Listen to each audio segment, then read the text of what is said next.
Grunge bukan lahir dari kisah tragis Kurt Cobain atau dari selangkangan Courtney Love, melainkan dari gerakan musik settle dan ikon-ikon sejati seperti Len Staley. Inilah kisah Staley.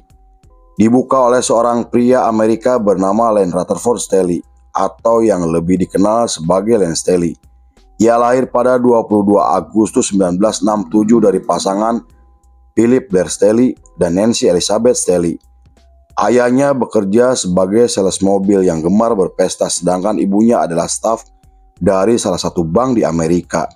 Sejak kecil, Staley dikenal sebagai anak yang ceria, aktif dan mudah bergaul, yang membuatnya memiliki banyak teman. Ia mengenal musik ketika berusia 3 tahun dan menjadi anggota dari grup paduan suara di gereja. Namun di balik sikapnya yang ceria, Staley ternyata memiliki luka yang mendalam akibat pertengkaran kedua orang tuanya. Ia sering melihat ibunya disiksa dengan sangat kejam yang membuat Staley sangat membenci ayahnya. Staley juga marah dipanggil Rutherford karena ia sangat membenci nama pemberian ayahnya. Saking bencinya Staley sampai mengganti menjadi Thomas yang diambil dari nama Tommy Lee, drummer sekaligus pendiri Motley Crue. Hal itu karena Staley adalah penggemar Tommy Lee yang ia gambarkan sebagai sosok yang telah menginspirasinya. Setelah orang tuanya resmi bercerai, ibunya menikah kembali dengan Jim Emler, seorang pastor yang membuat Staley kembali ceria. Meskipun Jim hanya ayah tiri, namun ia memberi Staley kasih sayang yang tidak pernah ia rasakan dari ayah kandungnya. Tanya itu semangat Staley juga akhirnya kembali membaik berkat kepribadian ayah tirinya yang dikenal humoris. Bahkan ketika Staley berusia 12 tahun, ayah tirinya sampai membelikan drum sebagai hadiah untuk mengembangkan minat dan kreativitas anaknya.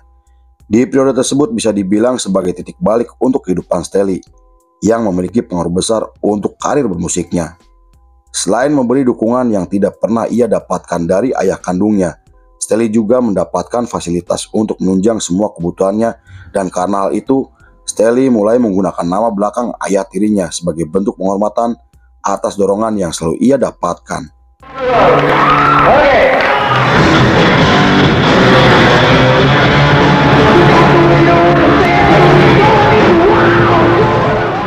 Pada tahun 1984, Staley mulai mengkoleksi kaset dari beberapa band legendaris seperti Black Sabbath, Anthrax, The Stooges, dan masih banyak lagi.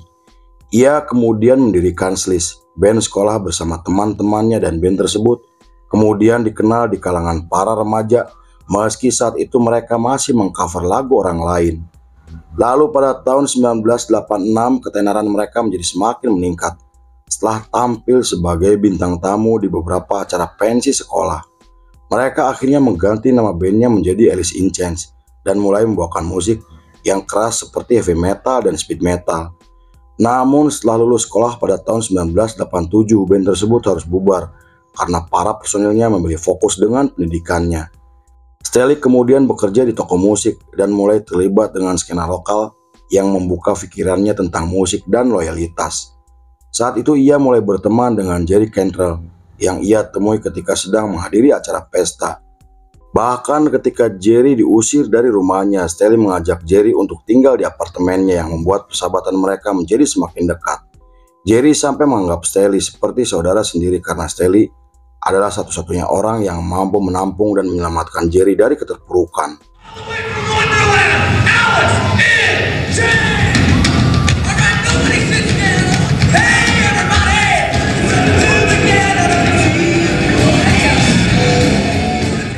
Beberapa bulan kemudian, Jerry meminta Staley untuk bergabung dengan Diamond Lee, bandnya yang saat itu sedang mencari vokalis.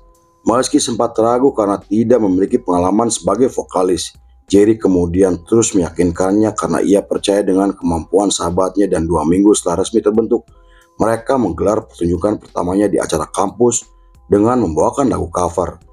Penampilan mereka yang mengagumkan berhasil menarik perhatian Randy Husser, promotor lokal yang kemudian meminta mereka untuk menggelar tur dengan bayaran rekaman gratis.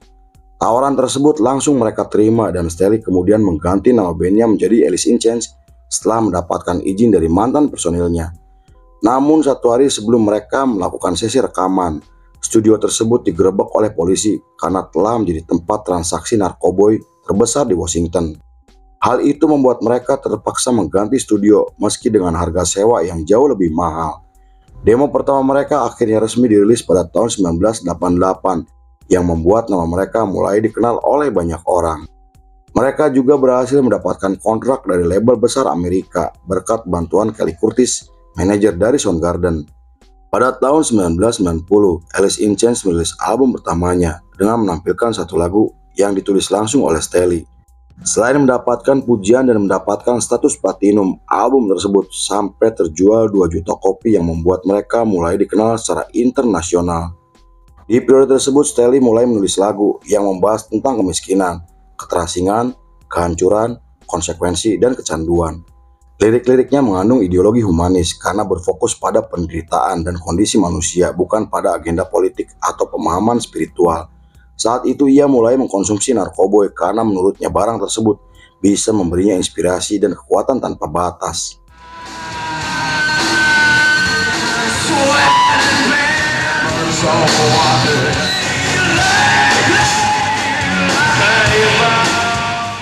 Pada tahun 1992, Alice in Chains semakin diakui oleh dunia setelah merilis album keduanya yang mendapatkan banyak penghargaan hingga menjadi nomor 1 di 3 negara.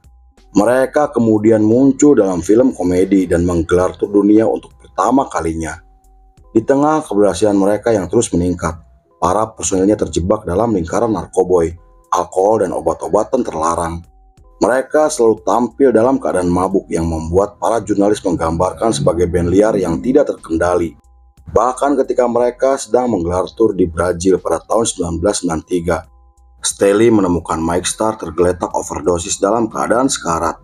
Untungnya Mike bisa tertolong setelah beberapa kru membawanya ke rumah sakit. Insiden tersebut membuat para personilnya memutuskan untuk tidak menyentuh narkoboy karena bisa meninggal kapan saja. Namun Staley ternyata tetap menggunakan barang tersebut tanpa sepengetahuan teman-temannya. Hal itu bukan tanpa alasan karena skena musik Seattle dikenal sebagai skena paling bebas di mana narkoboy sangat mudah didapat sampai dianggap hal biasa. Banyak musisi Seattle mengalami kecanduan seperti Kurt Cobain, Andrew Wu, dan masih banyak lagi. Kecanduan Staley menjadi semakin parah setelah menjalin hubungan dengan Demra yang dikenal sebagai pecandu narkoboy. Hal itu membuat Staley semakin terjebak dalam lingkaran hitam yang perlahan akan menghancurkan kondisi mentalnya. We're gonna fake it for you real good.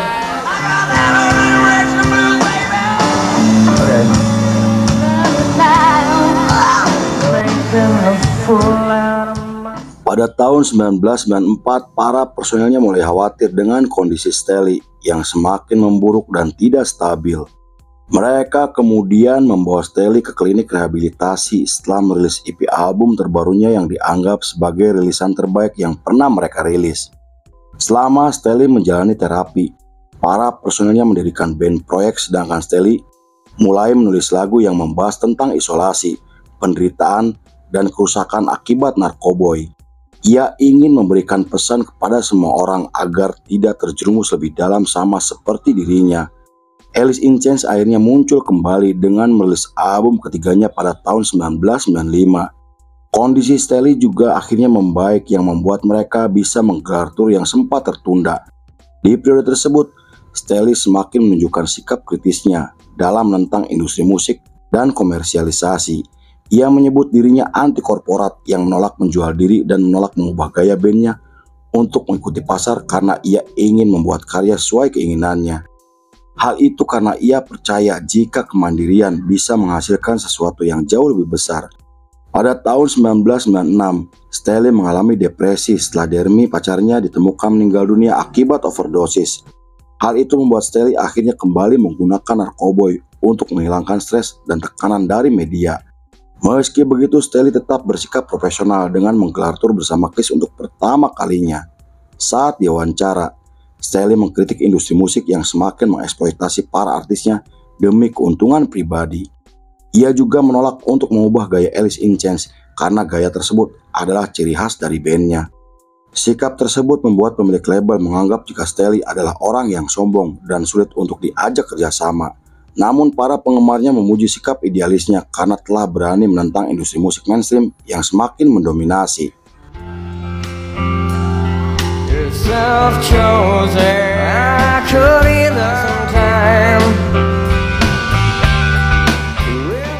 Pada 10 April masih di tahun yang sama mereka tampil di MTV di mana Staley terlihat lemah dengan gigi yang mulai rusak akibat menggunakan narkoboy. Banyak media memberitakan kondisi fisik Staley hingga memicu perdebatan antara simpati dan sensasi. Menurut beberapa sumber, Staley pernah mengatakan jika ia mengaku skeptis terhadap standar moral yang dipaksakan oleh masyarakat. Ia menolak penghakiman terhadap gaya hidup karena seorang musisi memiliki hak atas hidupnya dan karyanya tidak harus tunduk pada ekspektasi publik. Staley juga tidak ingin hidupnya diatur oleh siapapun meski jalan yang ia tempuh benar-benar salah. Setelah penampilannya di MTV, Staley mulai mengasingkan diri untuk menjauh dari sorotan media. Jerry juga selalu mengunjungi apartemennya untuk melihat keadaan Staley yang telah ia anggap seperti saudaranya sendiri. Meski Staley sempat merekam 2 lagu dan tampil di acara penghargaan pada tahun 1997, namun muncul rumor yang mengatakan jika Staley telah mengalami infeksi aliran darah yang membuatnya mati rasa sampai kehilangan kemampuannya untuk menelan makanan. Jerry kemudian membantah rumor tersebut dengan mengatakan jika kondisi Staley baik-baik saja. Ia dan personilnya juga sering nongkrong di apartemen Staley untuk merekam lagu yang akan mereka rilis.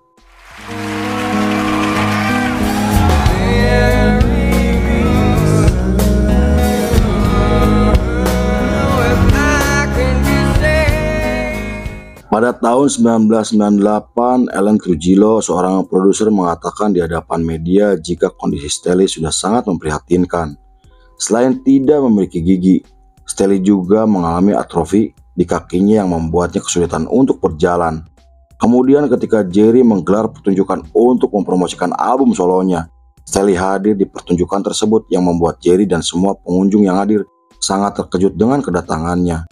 Hal itu adalah penampilan terakhir Staley di depan publik karena setelah itu, ia benar-benar menghilang dan menjauh dari teman-temannya. Ia hanya terlibat dalam album supergroup yang menampilkan personil dari band Rage Against the Machine, Jane Addiction, dan Porno for Virus. Konon menurut Morgan, mantan rekannya, Staley menghabiskan banyak waktu untuk melukis, bermain game, dan tertidur setelah mengkonsumsi narkoboy. Ia juga meminta kepada rekannya agar tidak memberitahu kondisinya kepada siapapun termasuk kepada Jerry. Pada 19 April 2002, Susan Silver, mantan manajer Staley, mendapatkan kabar dari bank jika Staley tidak menarik uang dari rekeningnya selama 2 minggu. Susan kemudian menghubungi polisi dan datang ke apartemennya karena ia merasa jika Staley sedang dalam masalah. Kemudian ketika polisi berhasil mendobrak pintu apartemennya, Staley ditemukan meninggal dunia dan sebagian tubuhnya telah membusuk. Hasil otopsi mengatakan jika Staley meninggal akibat overdosis 2 minggu sebelum jasadnya ditemukan. Ia diperkirakan meninggal pada 5 April 2002 bertepatan dengan tanggal kematian Kurt Cobain 8 tahun sebelumnya. Kematian Staley yang tragis langsung menggemparkan dunia yang membuat banyak orang merasa tidak percaya. Jerry dan Mike juga terus menyalahkan diri sendiri karena tidak bisa menjaga sahabat baiknya. Band Alice in Chains has been found dead in his Seattle police say there were no signs of foul play. Alice in Chains frontman Lane Staley was found dead in his Seattle home, asking them to check on his well-being. Gathered in Seattle on Saturday to honor the singer. Pada 20 April 2002, anggota band Alice in Chains bersama Chris Cornell menggelar pertunjukan di pusat kota yang dihadiri oleh ratusan para penggemarnya. Para penggemar juga menulis pesan perpisahan di dinding luar rumah Staley sebagai bentuk penghormatan untuk sang idola. Kemudian beberapa hari setelah jenazah Staley dikremasi, Adriana Rubio merilis buku biografi Staley yang menampilkan foto, catatan pribadi, dan wawancara terakhir bersama Staley. Selain itu, Alice in Chains juga merilis album baru pada tahun 2009 di mana album tersebut dipersembahkan untuk menghormati kepergian mendiang Len Staley. Di sisi lain, Staley adalah sosok karismatik dengan suara emosional dan unik karena mampu menciptakan suasana dramatis di setiap aksi panggungnya. Keberhasilannya bersama Alice in Chains menjadi tonggak utama dalam era musik grunge, meski perjuangannya melawan narkoboy membawa tragedi di dalam hidupnya. Meski begitu, Staley telah diakui sebagai salah satu musisi paling berpengaruh dalam sejarah musik grunge yang telah menginspirasi banyak orang. Warisannya juga akan tetap hidup dan akan selalu dikenang oleh para penggemarnya di seluruh dunia. Lalu film pun Selesai. Hidup ini bukan tentang seberapa keras lu berteriak, tapi seberapa jujur lu sama rasa sakit yang lu alami. And Staley, Alice in Chains. Yuhu.